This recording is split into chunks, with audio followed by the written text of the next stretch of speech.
Oi gente, tudo bem? Eu sou a Camila e hoje a gente vai conversar sobre uma história em quadrinhos incrível e que quando eu fui pesquisar mais sobre a história eu fiquei completamente horrorizada.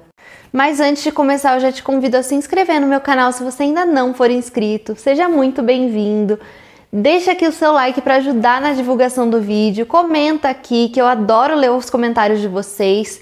Compartilhe esse vídeo com seus amigos que gostem de literatura, que gostem de histórias em quadrinhos. Assim você me ajuda muito com o crescimento do canal. Hoje eu vou conversar com vocês sobre uma HQ incrível. A gente vai falar então sobre Grama, da autora Kensuk Gendry Kim.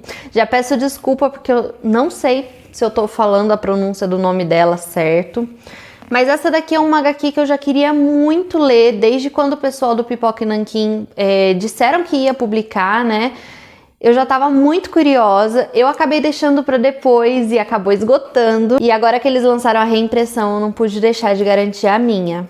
Essa HQ foi escrita pela autora Kensuk Gendry Kim, ela é sul-coreana e ela foi escrita no ano de 2007, mas só chegou aqui no Brasil no ano de 2020. Essa é uma obra que ganhou diversos prêmios e entrou para a lista dos melhores quadrinhos em 2019 pelo The New York Times e pelo The Guardian. Kensuk nasceu na Coreia do Sul em 1971 e além de escritora de quadrinhos, além de quadrinista, ela também é tradutora. Ela estudou arte na universidade e ela entrou para o mercado de quadrinhos justamente como tradutora, fazendo tradução de quadrinhos. E aí mais pra frente, por volta de 2012, ela lançou o seu primeiro quadrinho. Grama é um quadrinho muito forte. A gente tem aqui uma história que vai se passar durante a Segunda Guerra Mundial. A nossa protagonista, a mulher que a gente vai acompanhar de perto, se chama Ok Sung Lee. E ela é uma moça que foi vendida para ser uma escrava sexual. Ela foi levada pelo exército japonês para trabalhar nas casas de conforto. E aí vamos lá, o que seriam exatamente essas casas de conforto? Antes de eu ler Grama, eu confesso que eu nunca tinha nem ouvido falar nessa expressão casas de conforto.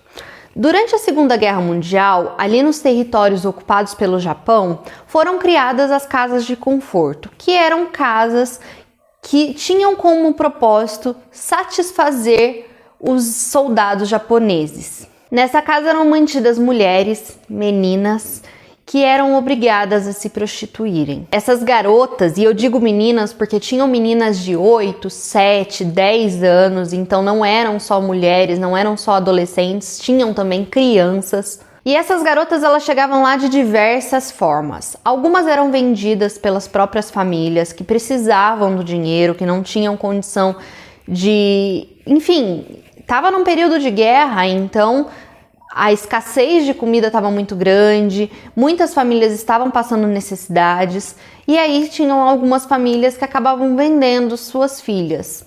Outras meninas eram simplesmente raptadas no meio da rua, outras eram enganadas com propostas de emprego, diziam para elas que estavam tendo empregos em restaurantes, onde elas conseguiriam comida, repouso, e aí elas iam com o intuito de trabalhar em restaurantes e acabavam descobrindo que na verdade elas iam ser escravizadas sexualmente. E essas casas, elas eram financiadas pelo governo japonês, porque o governo acreditava que o exército precisava, era como se eles tivessem a necessidade de ter ali aquelas mulheres para eles. Então, além de fornecer comida, mantimentos para os soldados, eles também se viam obrigados a fornecer mulheres. E olha só a desculpa que eles davam. Eles diziam que essas casas eram necessárias para evitar que ocorressem estupros ali nas comunidades que seriam ocupadas pelo governo japonês. E para que não ocorressem dessa forma, revolta ali da população local. Gente, é tão absurdo que chega a ser cômico. Você acha, não é possível que eles tiveram a cara de pau de dar uma desculpa dessa. Estima-se que cerca de 200 mil mulheres tenham sido escravizadas pelo governo japonês durante essa época. vindas de várias partes da Ásia, mas principalmente da China e da Coreia. Aqui em Grama, a gente vai acompanhar justamente a história de uma dessas mulheres, é a história real de uma dessas mulheres, a Ok Song Lee. A gente começa vendo ali ela com a sua família, passando muita necessidade, e ela tinha muito o sonho de estudar. Ela via seu irmão mais velho, seus irmãos mais velhos indo para a escola, e ela sonhava em ir para a escola. Só que ela não podia, porque ela tinha que ajudar seus pais, ela tinha que trabalhar, ela tinha que cuidar dos seus irmãos mais novos. Quando ela tinha 15 anos, os seus pais receberam a oferta de uma outra família para vendê-la, né? Na verdade, a família dela nunca admitiu que isso aconteceu, que ela foi vendida, mas o que acontece é que os pais dela chegaram para ela e falaram: olha, tem uma família que quer te adotar e eles vão te dar a oportunidade de estudar. Eles têm uma condição melhor, então eles vão poder te alimentar, eles vão poder te dar uma casa e vão poder te dar essa oportunidade de você ir para a escola. Claro que no início ela fica naquela indecisão de deixar a família, mas ela também vê uma grande oportunidade de poder ir para a escola e poder, enfim, conseguir um emprego melhor e poder ajudar a família mais para frente. Então ela vai. E quando ela chega nessa primeira família, ela já vê que é uma grande mentira, porque essa família não tem o intuito nenhum em mandar ela para a escola. O que eles querem é que ela trabalhe num restaurante que eles têm, basicamente como uma escrava.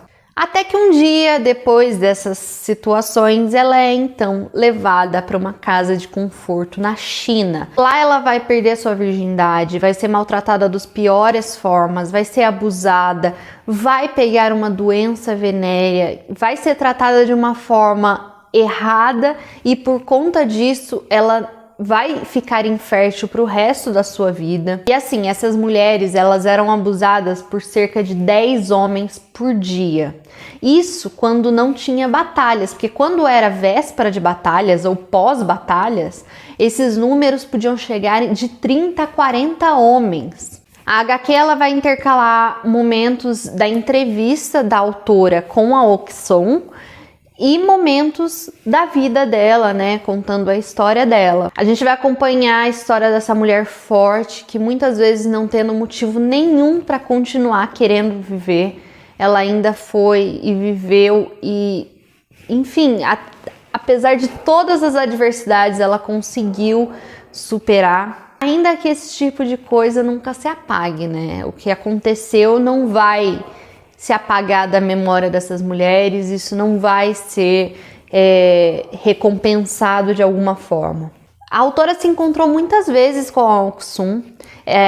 A Ok Song ela vivia em uma casa de repouso que era justamente para mulheres que foram vítimas das casas de conforto. Quando ela conheceu a Ok Song, ela já tinha mais de 90 anos e ela vai, assim, aos poucos conseguindo entender a história dessa mulher, que vai se abrindo aos poucos com ela. As primeiras denúncias das casas de conforto no Japão só vieram a ocorrer em 1981, mas o governo do Japão mesmo só foi admitir a culpa, admitir que essas casas realmente existiram 12 anos depois. E um dos motivos que demorou tanto para essas denúncias acontecerem é que essas mulheres, depois da guerra, elas ficaram basicamente desamparadas. Primeiro que quando a guerra acabou, os supervisores ali que ficavam na casa, que meio que tomavam conta dessas casas de conforto, eles fugiram e deixaram essas mulheres lá na casa. E elas demoraram dias para entender que a guerra tinha acabado. Muitas delas não tinham dinheiro, não tinham família, não tinham para onde ir. Para conseguir emprego era difícil. Muitas vezes para você retornar para sua família era muito difícil, porque as famílias elas tinham vergonha, né? Os lugares não queriam dar emprego para elas porque todo mundo via elas como ex-prostitutas. Então, não, tinha aquele preconceito, ninguém entendia que elas foram vítimas de tudo aquilo. E por conta disso, muitas dessas mulheres acabaram voltando para a prostituição, porque era o único lugar que elas poderiam ir, elas não tinham mais para onde ir, elas não tinham amparo nenhum. Ainda que as forças armadas aliadas elas tenham resgatado algumas mulheres, Muitas delas acabaram sendo escravizadas novamente pelo exército americano, porque depois da guerra os Estados Unidos ocuparam o Japão. E aí o que aconteceu? Muitas dessas mulheres foram escravizadas pelos soldados americanos, porque essas casas de conforto continuaram. Então essas ações não foram exclusivas do Japão. Ainda que menos conhecidas, os Estados Unidos também abusaram de muitas meninas que eram órfãos, que não tinham família, crianças que não tinham para onde ir e que acabavam sendo levadas para essas casas de conforto. Acredita-se que no pós-guerra, cerca de 70 mil mulheres foram escravizadas pelos soldados da ocupação. Mesmo sendo a maioria dos Estados Unidos, também tinham militares da Grã-Bretanha e da Austrália. Durante os anos de 1946 a 1949, ocorreu o Tribunal de Crimes de Guerra de Tóquio para julgar, os crimes cometidos pelo Japão durante a guerra. E ninguém citou as casas de conforto. E mesmo cientes disso, mesmo cientes que essas mulheres estavam sendo e foram escravizadas, o exército americano não citou e não chegou nesse ponto. E, claro, provavelmente porque eles estavam utilizando desse serviço também. E, gente, hoje, se a responsabilidade dos Estados Unidos é muito pouco comentada, é justamente porque a maioria dessas mulheres eram asiáticas. E aí, depois de 50 anos de anonimato, 50 anos de vergonha, essas mulheres começaram a contar suas histórias. Com a ajuda da jornalista Matsui Ayori, essas mulheres elas tiveram uma escuta, Essa foi a primeira jornalista que fez um artigo sobre as casas de repouso na Coreia. A partir disso, essas mulheres começaram a contar suas histórias. O movimento de mulheres se tornou tão grande que eles exigiam que alguma medida fosse tomada e que o Japão se responsabilizasse pelos atos cometidos. Em 2015, o governo do Japão e o governo da Coreia do Sul chegaram a um acordo onde o governo do Japão se comprometeu a ajudar com 1 bilhão de ienes a criação de um fundo para ajudar essas mulheres que hoje já estariam em idade bem avançada. O primeiro-ministro do Japão pediu desculpas e só. Só que assim, esse acordo foi feito sem nenhuma das mulheres que foram vítimas estarem presentes, sem nenhuma representação delas. Simplesmente o governo da Coreia achou que já estava bom, que aceitava essas desculpas e tá tudo certo. Mas ainda assim essas mulheres não desistiram. Em 2016 elas abriram um novo processo contra o Japão e somente em 2021 o Tribunal Distrital de Seul condenou o Japão a pagar uma indenização para cada uma das mulheres sobreviventes, que, se eu não me engano, na época, até o ano passado, eram 6 mulheres. Apesar de até hoje o Japão se recusar a pagar essa indenização, se espera que a justiça a essas mulheres seja feita de alguma forma. Elas não têm mais muito tempo, elas não têm mais a vida delas, elas não vão conseguir recuperar o tempo perdido e nem apagar tudo que aconteceu, mas que de alguma forma a justiça seja feita para que situações e crimes desse tipo não ocorram novamente. Essa é uma história que, como eu disse, eu não conhecia e me deixou completamente horrorizada. A gente sabe que tráfico humano, que exploração sexual existe até hoje, mas ainda assim a gente lê a história dessas mulheres simplesmente esquecida, porque é como se nunca tivesse acontecido. Elas nunca tiveram uma reparação adequada por tudo aquilo que aconteceu. Elas nunca tiveram um amparo, uma ajuda. Enfim, essas mulheres viveram a vida toda delas e foi uma vida destruída. Bom, gente, eu recomendo demais essa história. É uma história triste, pesada, necessária. A arte do quadrinho é linda, então vale muito a pena conhecer. Recomendo demais Grama.